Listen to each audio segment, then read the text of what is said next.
I'm Jenni Carlson. Welcome to the Jenni and Berry Show. The Thunder's sweep is complete. The youngest team to be a number one seed in the playoffs now is the youngest team to win a series and sweep a series. How did the Thunder do it? We'll talk about it, plus look ahead to the Western Conference semifinals. But first, we want to say thanks to these sponsors for supporting the Jenni and Berry Show.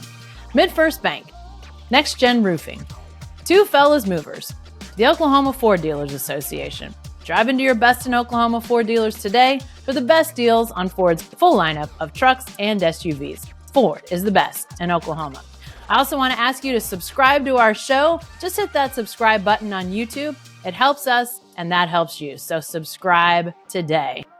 Well, welcome to the Jenni and Berry Show, but that is not Barry Trammell. Oh no, that is Mike Sherman, Director of Content at Sellout Crowd. Mike, thanks for joining us. It's great to join you, Jenni. You know, this is the second time in 16 seasons that the Thunder's been in Oklahoma City that I have pinch hit for you or Barry.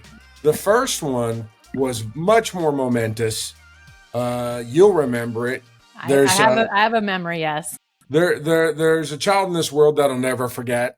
And this time it's for Barry for a European vacation. Less eventful, less important, less relevant. I'm here. Thanks for having me. Well, yeah, it's great that Barry and his wife get to head over to Ireland. We'll be having their travel blog on the site, so everybody check that out. Barry's already checked in once, which is great. I know it'll come again, but they're on sort of a delayed anniversary trip, so congratulations to them. I know they're going to have a great time. And yes, I do have a now 11-year-old that was the cause for me missing the NBA Finals in 2012, but the trade-off was pretty good. So anyway, not many playoff series missed by either Barry or I, but, you know, Sherm, not many playoff series that the Thunder have won via sweep. You mentioned all those playoff series, but only 2 sweeps. But this team has never been swept. I mean, let's pause for a second and appreciate. Put that, you've been a pro sports fan for a long time of other teams, but sweeps, they're rare. And you can get swept a lot. It feels like way more often than you can sweep teams sometimes. You know, what's that? 2 sweeps in 20 playoff appearances, 20 playoff series. Yeah. The Thunder has made 20 playoff series in those 16 seasons. First of all, just to say, I want to put that in context and how blessed and fortunate Oklahoma City basketball fans are. The Washington Wizards have been in less than 8 playoff series during that time and have advanced past the first round like 3 times. Yeah. So it's amazing. And then the last time was against the Dallas Mavericks. This one has a special place because it is what Sam Presti thought he wanted, which was it's an arrival instead of an event. When you go out and sweep somebody, it's not an event. It's not something on the calendar. It classifies as an arrival. Yeah, and you know, I know obviously Zion Williamson, you know, arguably the best player on the Pelicans, sat on the bench the entire series, hurt in that playing game against the Lakers, unavailable.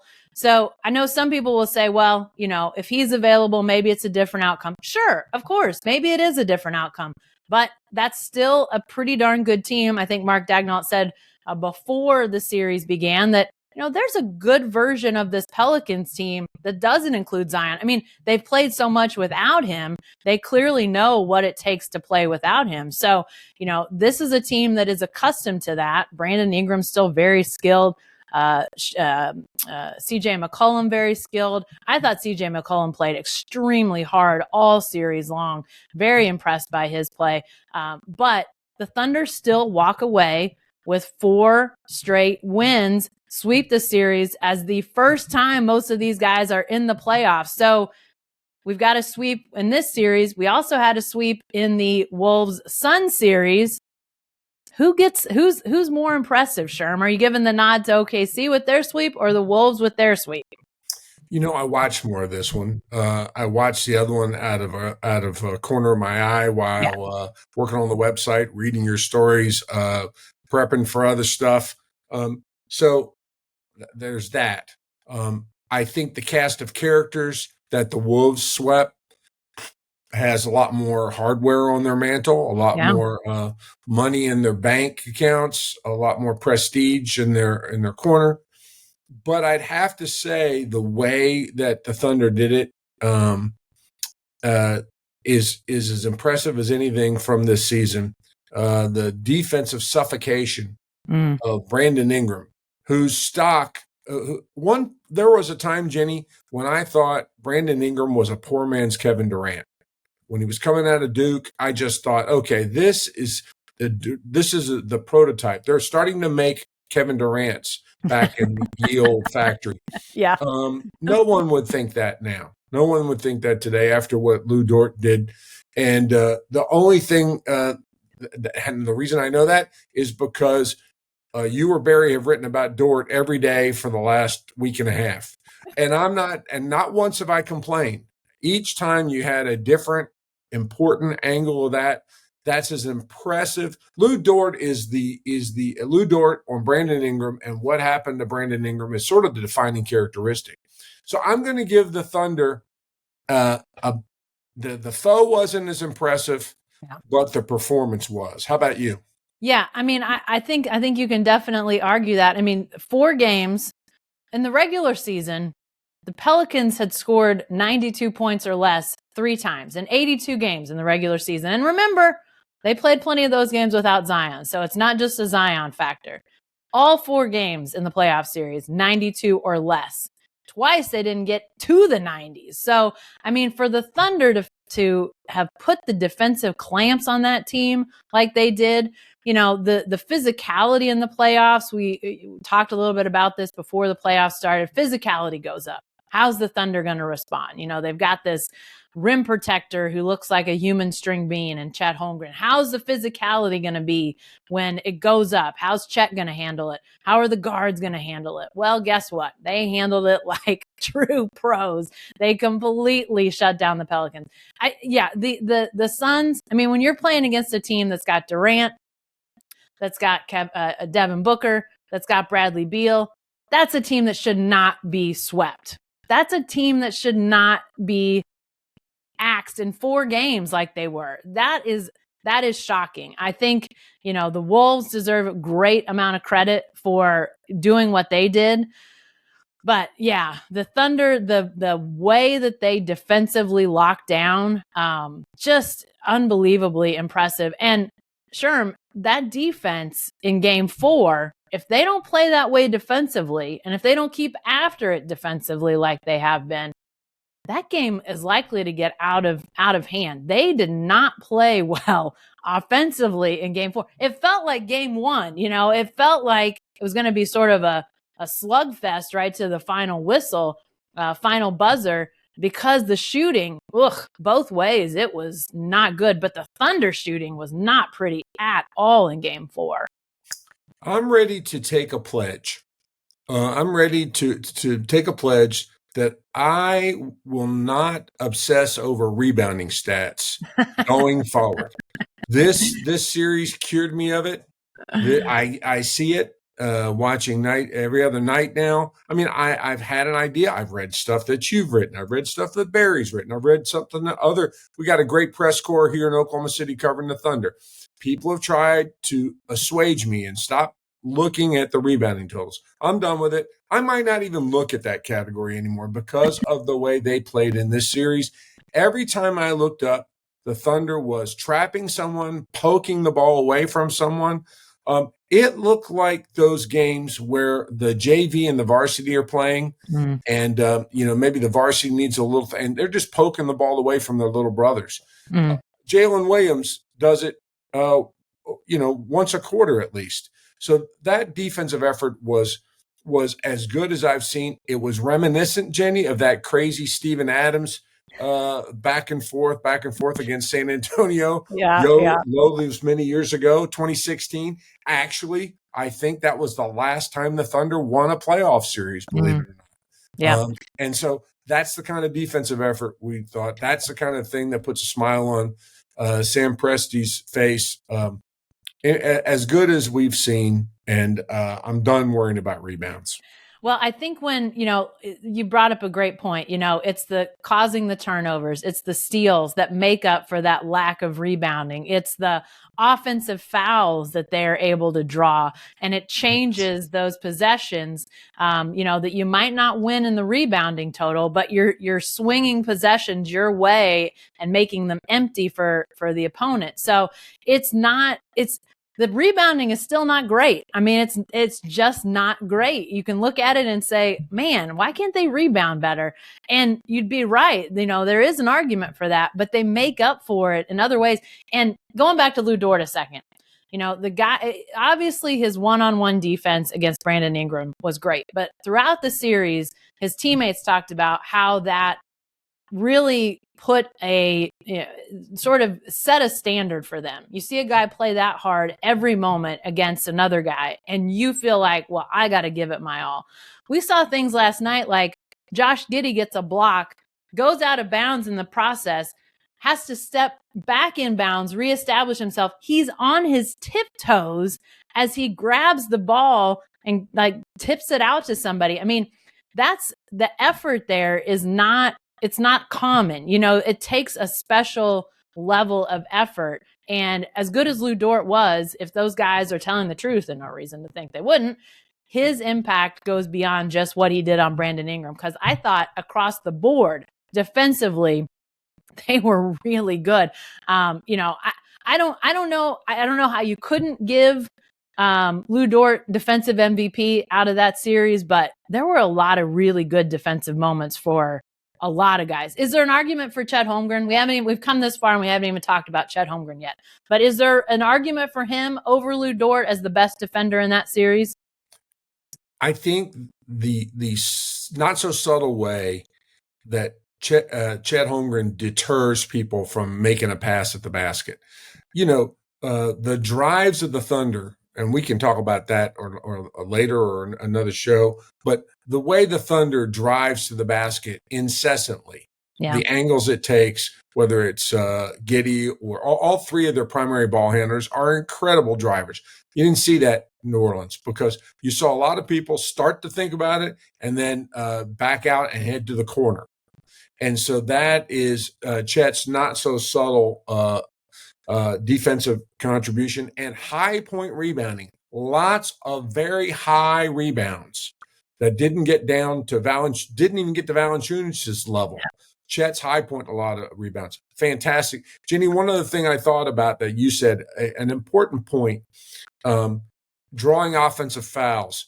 We typically think of those as charges, and there was a couple of those, most notably Jalen Williams, the big.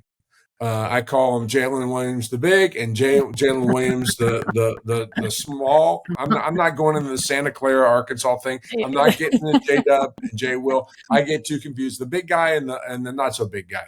Yeah. But that charge he took was great.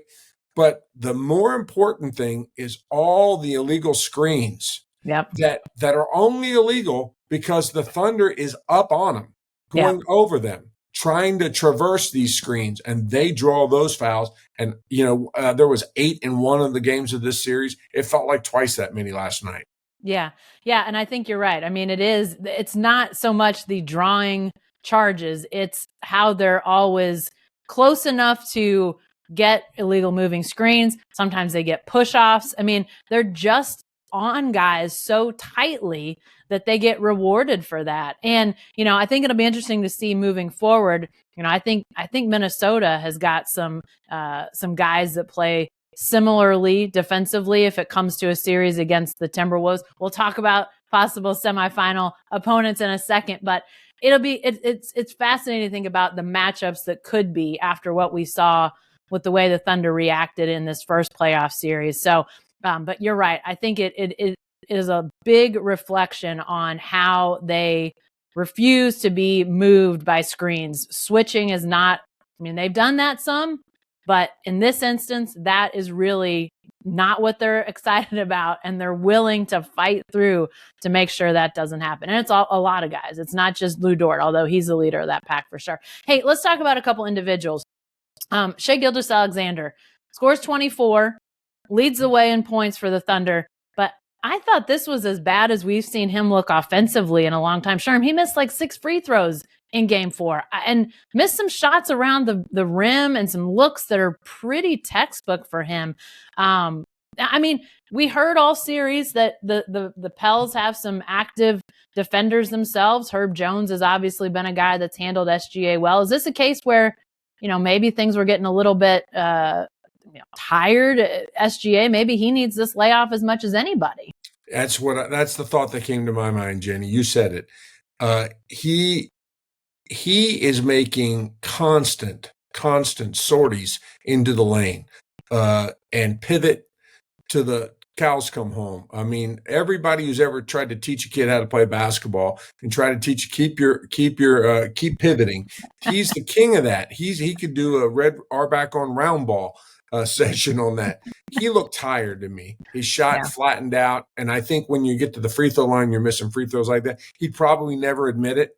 The other thing that worried me a little bit, and if you watch the late game, the sum of all fears, Anthony Davis took a shot in the arm in the late game. You didn't have a chance to watch it because you were busy writing a great story. I was busy watching the game and thinking about your great story. And Anthony Davis took a shot in the shoulder and played with one arm for most of the second half. And there was that time where Shai was trying to work out his shoulder. He was like, "Hey, that hurt." Fatigue is curable with rest. Injury is not. Thank goodness everybody looks healthy.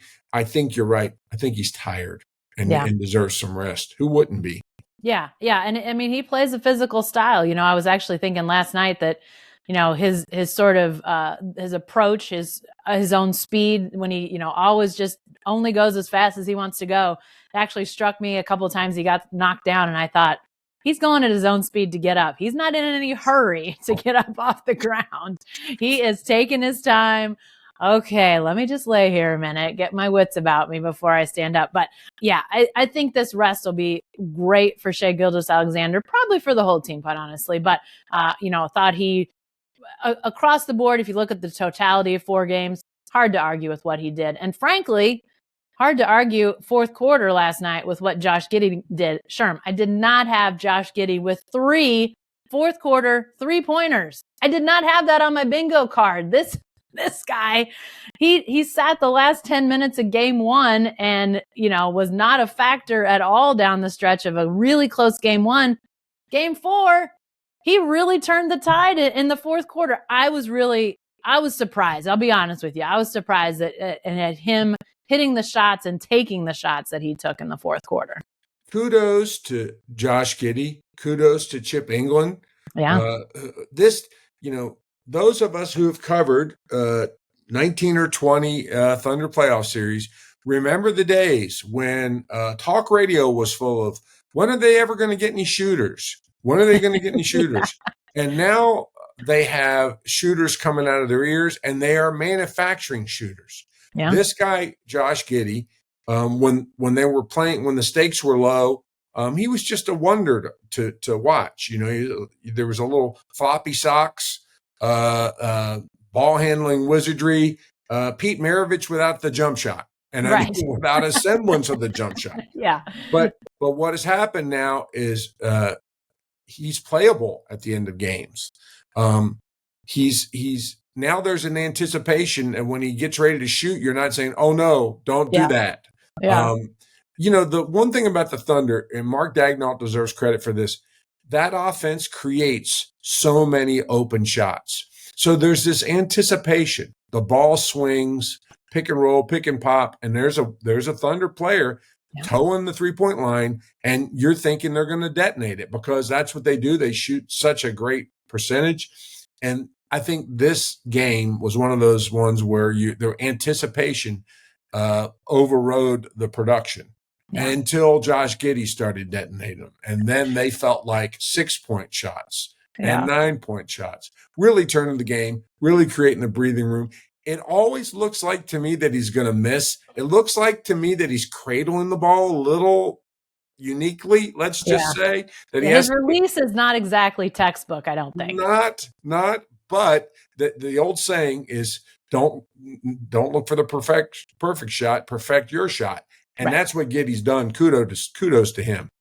Yeah, I have to admit, even though he's been way better shooting the ball, throughout much of this season, when he pulled up for that 3 in transition, I literally thought, what is he doing? I mean, I couldn't help myself. There were like the rebounders, guys weren't even down the court. I was like, they got a chance at an easy bucket at the rim. In my brain, I'm calculating all this.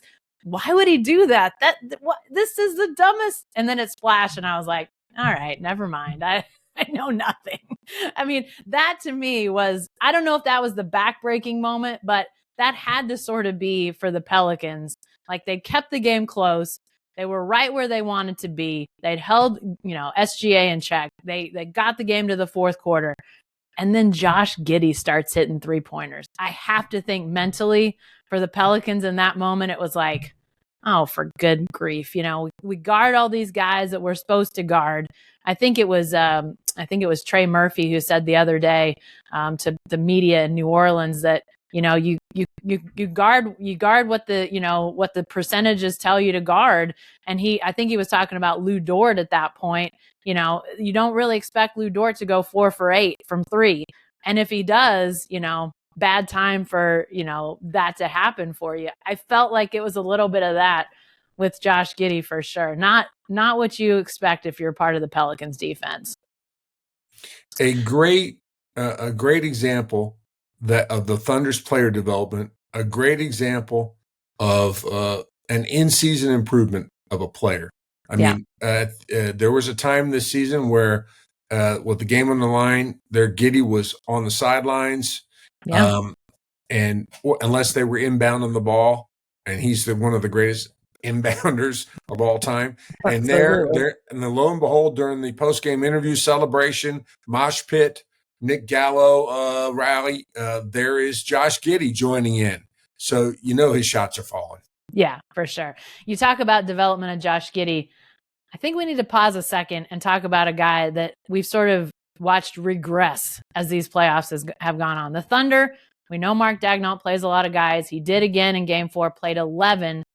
One of those guys was Gordon Hayward, Sherm. And, ever since Hayward came to the Thunder, there's been very few moments that you've thought, man, this guy definitely needs to be in the rotation. It feels like to me at this point, if he's out there and giving somebody a rest for fourth quarter minutes, okay. But he is not giving the Thunder anything right now. Can they continue to play Gordon Hayward at all moving forward? The next series, there's a bunch of Cobra defenders, people who can put the squeeze on you, and a lot of 3-and-D guys. And there's some on New Orleans too. The worrisome thing about Hayward is not that he just runs up and down the court and doesn't do anything. It's that he no longer looks comfortable with the ball in his hands when being defended.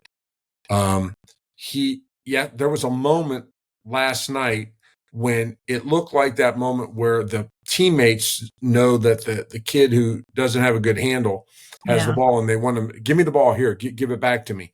I feel bad for Hayward. He was an all-star, a first-round pick. You and I were in Salt Lake City together when he was announced that the Jazz was picking him, and they the Jazz fans booed the selection.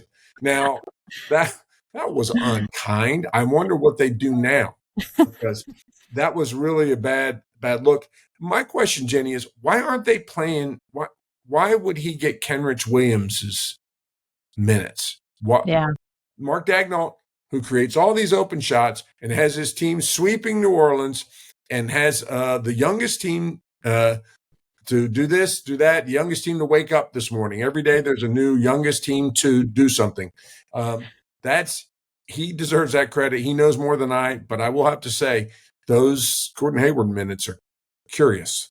It's a head scratcher at this point. And I think you're right. The next round, whether it's the Mavericks or the Clippers, the playing time, I mean, it just feels like it's got to decrease. Now, I do think Mark Daigneault, to his credit, he continues to want to have scenarios and situations that, if they need to be in a situation where Hayward goes in. They don't want to be totally uncomfortable in that moment. I sort of understand where he's coming from. He talked a lot about all the different things they've tried in the regular season. You don't want to have to try it for the first time in the playoffs. So I think that's really smart. I think that's really important when you've got a team that is so limited in playoff experience.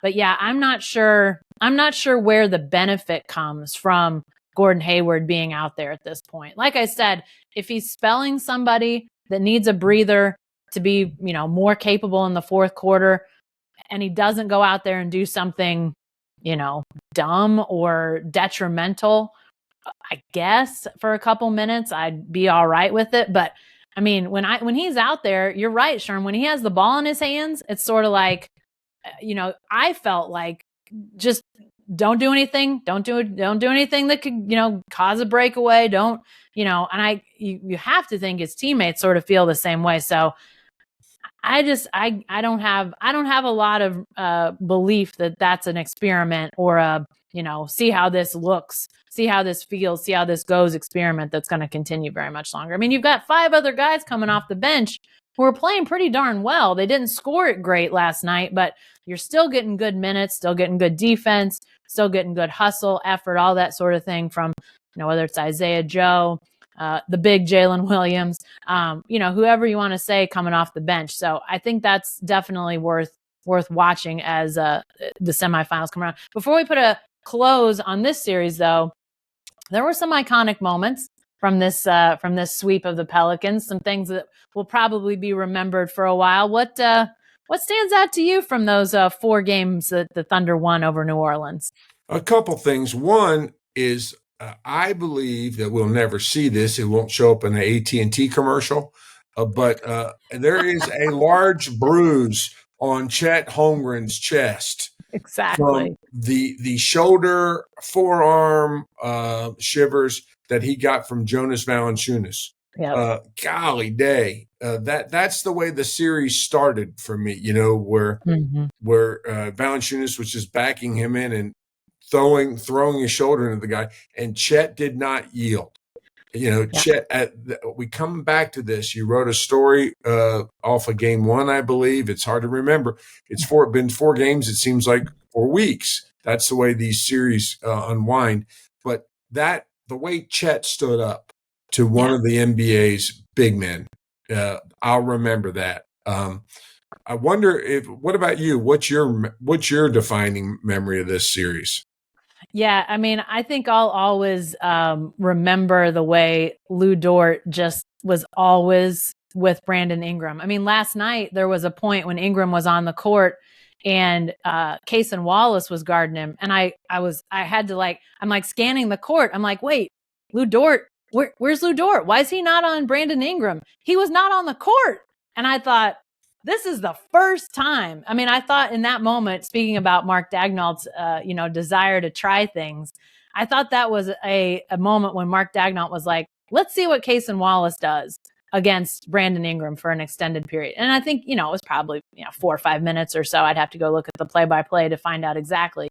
But it was the first time in the entire series that if Brandon Ingram stood up to walk to check in at the scorer's table, Lu Dort did not stand up and go check in at the scorer's table. I mean, he followed him everywhere. So I think just remembering the way that he engaged Brandon Ingram and just really made him uncomfortable, almost 100% of the time. You could just sense that Brandon Ingram just didn't, after about a game and a half, he just didn't want to do this anymore. Like he was done with that matchup. He did not want any part of Lu Dort anymore. So I think just seeing that transformation of, just how Lu Dort wore him down, I think that's not a moment, but man, that's something I'll remember. So it's fascinating that the 2 things we'll remember most are defense. I think that speaks to what this series was about for the Thunder. I actually thought you were going to say when Kenny showed up at the post-game press conference. Hey, Jalen Williams and his headgear. Hey, was that really him that got tweeted out last night where he was wearing? It looked like Kenny with a styrofoam case on his face. It was like a blow up, Knights, mask where you have the thing drop down, and so you're gonna joust, but it was inflatable, so it was gigantic. Yes, it was him. He actually, I think, to turn the corner, he had to lift up the thing to actually see out at one point. So it was him, but I don't know what's happening. Now the question becomes, what other headgear could Jalen Williams wear to games? Could he wear a hard hat? Could he wear a bicycle helmet? Could he wear like one of those old timey hats with like a spear on the top? I don't know what's coming next. I feel like this is the great unknown. What headgear will Jalen Williams wear next? I wonder if Archbishop Paul Coakley of the Diocese of Oklahoma City has got a spare hat that he could wear. It wouldn't surprise me. Hey, Jenny, remember when Russell Westbrook used to walk around at postgame, and that was the talk? I mean, this is a new thing. Yeah. Although, and Charles Barkley talked about it, so now we are there. But it reminds me of the time that Russell was wearing sort of a Michael Jackson, Janet Jackson sort of military style garb with some sort of shoulder pads and insignias and all that. And Desmond Mason, Barry and I were looking at each other, and as Russell walked by, Desmond Mason saluted him. So we're not the only ones that are going, what is going on here? I wonder how he packs that stuff. Does he have to pay extra? I don't know. It's questions that we hope to answer the next time we see Jalen Williams. I feel like, since I didn't get a chance to go to New Orleans, I feel like there are so many unanswered questions about Jalen Williams and what he's put on his head in postgame that it's really my job next time I'm at Thunder availability and interviews to ask those questions. So answers forthcoming, folks. Leave it to me. I'll ask the dumb questions about things that people wear in their head in postgame.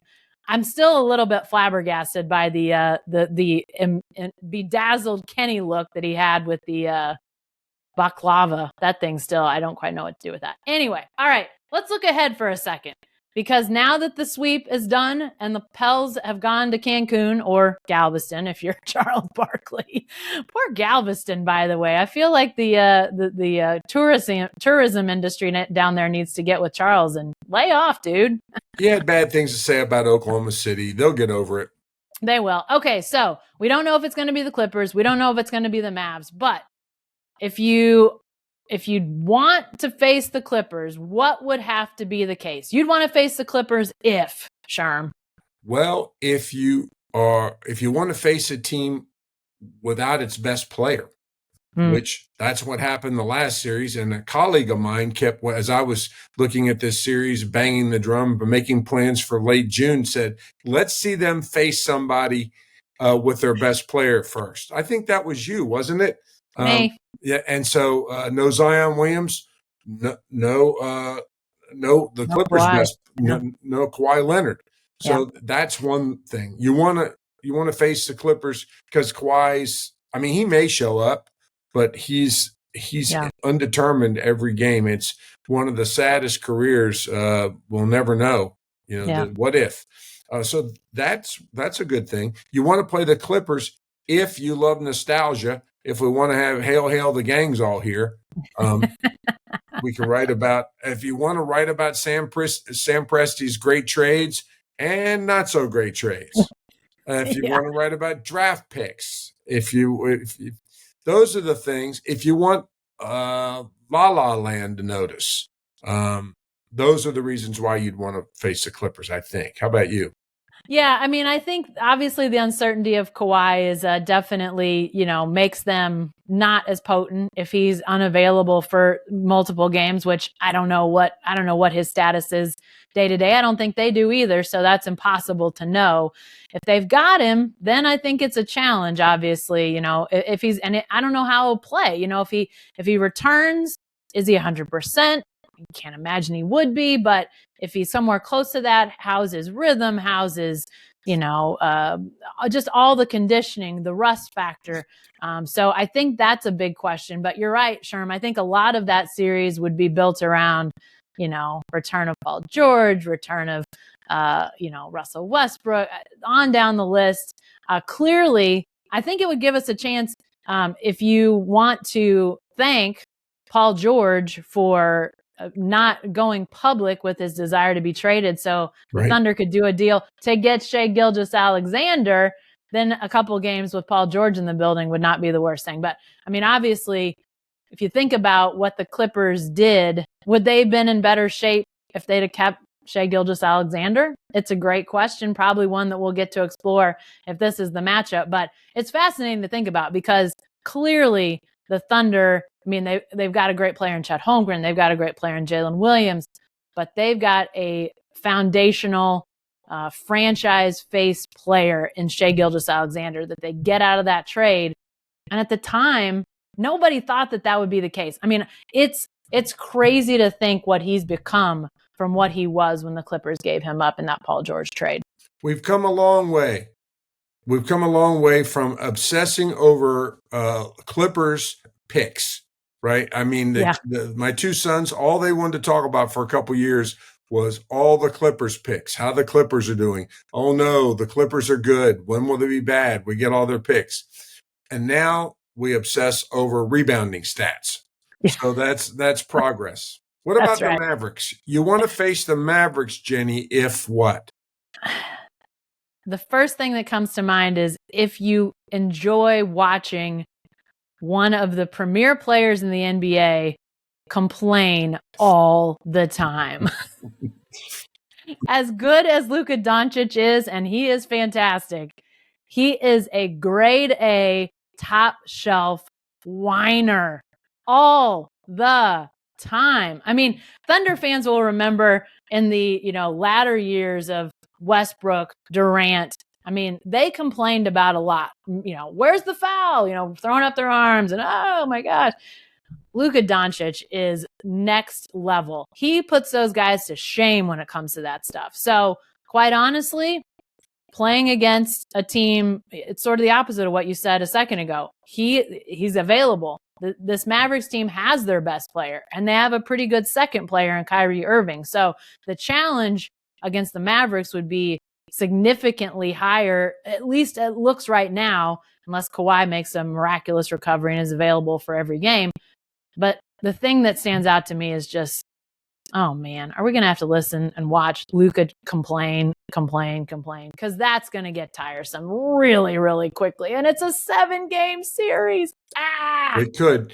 The two things that I think about with that series is one, variety. Kyrie Irving, the Thunder has never had a series against Kyrie Irving. He's spent most of his career over in the Eastern Conference. Once upon a time in 2016, if not for Game 6 gulp against the Warriors, they would have had an NBA Finals against Kyrie Irving and LeBron. Didn't happen. Yeah. So this will be the first time a Kyrie Irving study. I think he's done with the flat earth statements. We don't talk about COVID as much anymore. We can go back to marveling at him as a ball player, and he is a marvelous ball player. The second thing is we can get Sam Presti and Jason Kidd together, and maybe over coffee at Starbucks, we can talk about why the Celtics should have drafted Jason Kidd. A prepubescent or Sam Presti wrote that infamous letter to the Boston Globe offering how to reset the Celtics and trade and draft Jason Kidd. That circus. He was already trying to figure out ways to game the system back in the day. He was. There was some turns of phrases that were a little bit, adolescent, but but the thought process was there. And then Jason Kidd brings back some bad memories for the Thunder. The 2011 series, the OG when it comes to incredible shrinking leads, and how Jason Kidd just killed him and carved him up in that series. That's when I would have loved to known about the Presti letter. That's when we could bring it up to Sam. Yeah. Great stuff. And either of those teams, I think, will make for a fantastic series. There's all sorts of storylines. It's going to be great matchups. Questions of who does Lu Dort guard? What is Chet Holmgren able to do? I mean, all of the things that we were marveled at in this first series. How does it transition to the Western Conference semifinals? And we've got a Western Conference semifinals back in Oklahoma City. It's great. It's going to be fun no matter what. We'll wait to see how that other first round series finishes up. May have a game 1 on Sunday, or it may have to come sometime next week during the week, but we'll have all your coverage at selloutcrowd.com. But that's all the time we've got right now.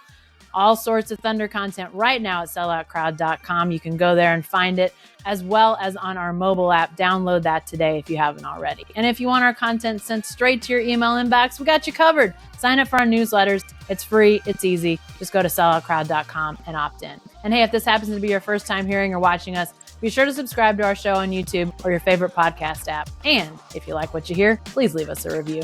Thanks for joining us. We'll see you next time.